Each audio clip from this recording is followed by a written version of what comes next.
Bonjour les amis, j'espère que vous vous portez à merveille aujourd'hui. On se retrouve pour un nouvel épisode, toujours sur l'effet levier de crédit. Aujourd'hui, on va voir le deuxième effet qui se coule. Il y en a trois avec l'effet levier de crédit. Alors accrochez-vous, le premier effet, si vous vous souvenez bien, c'est ce qu'on appelle l'effet stock. Morale de cet effet, c'est de se dire qu'il faut mettre le minimum d'apport, idéalement 0. Et si on a de l'argent à mettre en apport, eh bien on ne le met pas en apport et on va le placer, car les intérêts générés par cet argent qui est placé seront supérieurs aux intérêts supplémentaires qu'on va devoir payer sans mettre cet apport. Donc, premier effet levier du crédit. On va voir tout de suite le deuxième.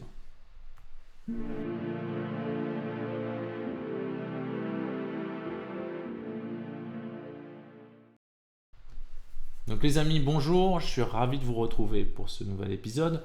Aujourd'hui, on va parler à nouveau de l'effet levier de crédit.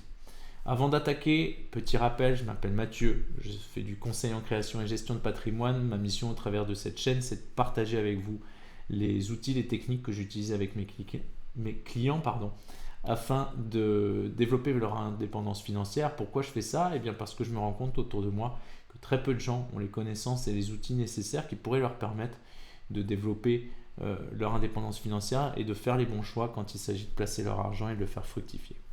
Alors, j'ignore comment vous êtes tombé sur cette vidéo, mais n'hésitez pas à la partager parce que je ne fais pas de pub et la seule façon dont cette chaîne se développe, eh bien, c'est le bouche à oreille.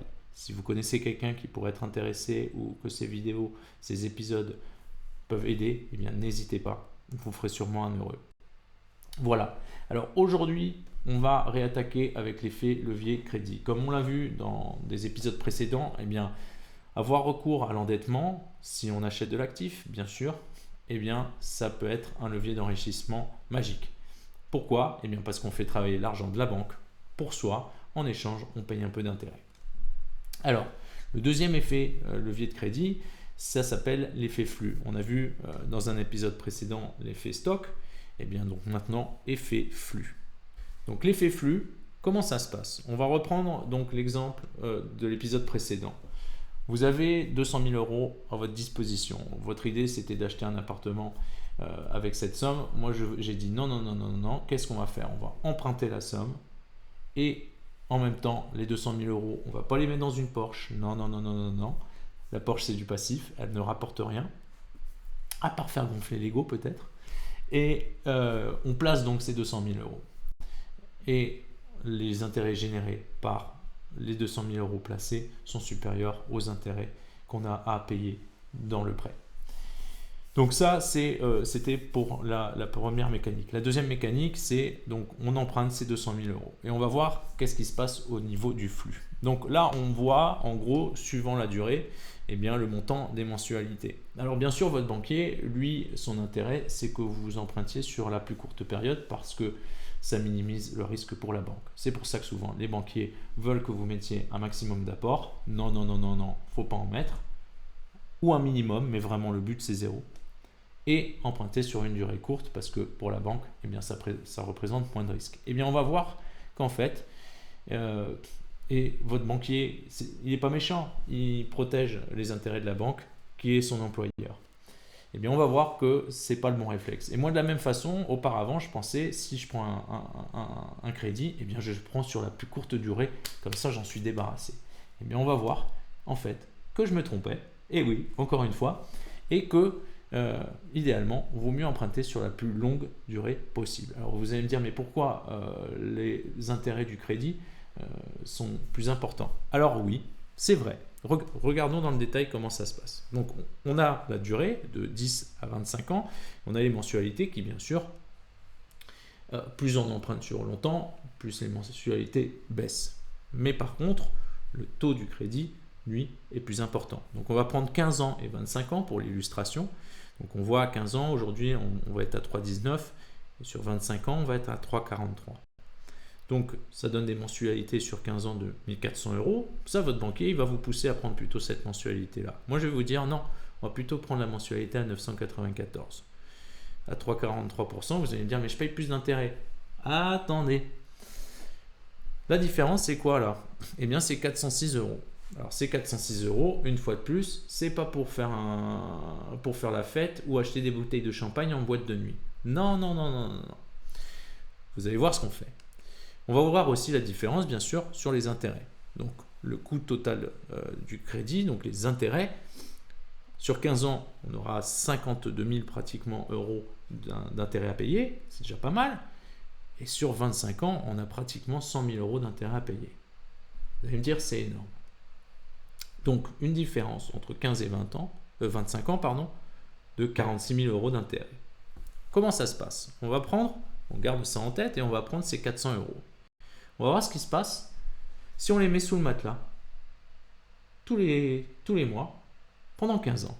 Ok? Donc, rendement 0%. On les met dans la tirelire, et bien, sur 15 ans, on a 72 000 euros.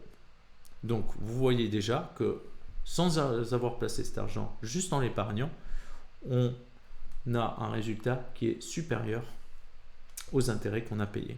Et maintenant, admettons, on le place, support assurance vie, quelque chose d'équilibré, donc comme ça on a une bonne maîtrise du risque, 4,7%, eh bien on arrive à 103 829 euros. Donc là vous voyez bien que les 46 000 euros d'intérêt, vaut mieux les payer parce que en plaçant cet argent, eh bien on est gagnant. Donc voilà l'effet flux. Conjugué à l'effet stock, comme je vous le rappelais, toujours dans l'exemple, si vous avez 200 000 euros, on va plutôt les emprunter et placer ces 200 000 euros, ce qui fait qu'au bout du montage, admettons sur 20 ou 25 ans, eh bien, vous êtes propriétaire de l'appartement et vous avez doublé votre capital. Là, avec le flux, on a encore gagné eh bien, un peu plus de 50 000 euros sur le montage. Plutôt pas mal. Voilà. Alors les amis, j'espère que cette vidéo vous a plu, que vous avez appris quelque chose. Moi, je vous avoue que ça, je ne le connaissais pas du tout et quand je l'ai découvert, j'étais là. Ah oui, vraiment, car mon réflexe, bien sûr, comme beaucoup de gens, c'était de me dire, je m'endette sur le moins long possible, alors qu'au final, vous le voyez, il vaut mieux emprunter sur le plus long possible. Et on va voir encore une fois, dans un prochain épisode, avec le 3e effet qui se coule de l'effet levier de crédit, pourquoi il est intéressant d'emprunter sur la plus longue durée possible. Alors, je vous fais un petit teaser comme la semaine dernière. Allez, c'est l'effet protection de la famille. Donc, comme je le disais, j'espère que ça vous a plu, que vous avez appris quelque chose. Moi, de mon côté, je me régale toujours à faire ces vidéos, donc j'espère vous revoir très bientôt. N'hésitez pas, bien sûr, à me mettre un petit like, à partager la vidéo. Plus ces vidéos sont partagées, plus de gens pourront en profiter et faire les bons choix quand il s'agit de faire fructifier leur argent. Et bien sûr, n'hésitez pas à vous inscrire, comme ça, dès que je fais un nouvel épisode, eh bien, vous serez prévenus. D'ici là, moi je vous dis à très bientôt, prenez soin de vous et à très vite.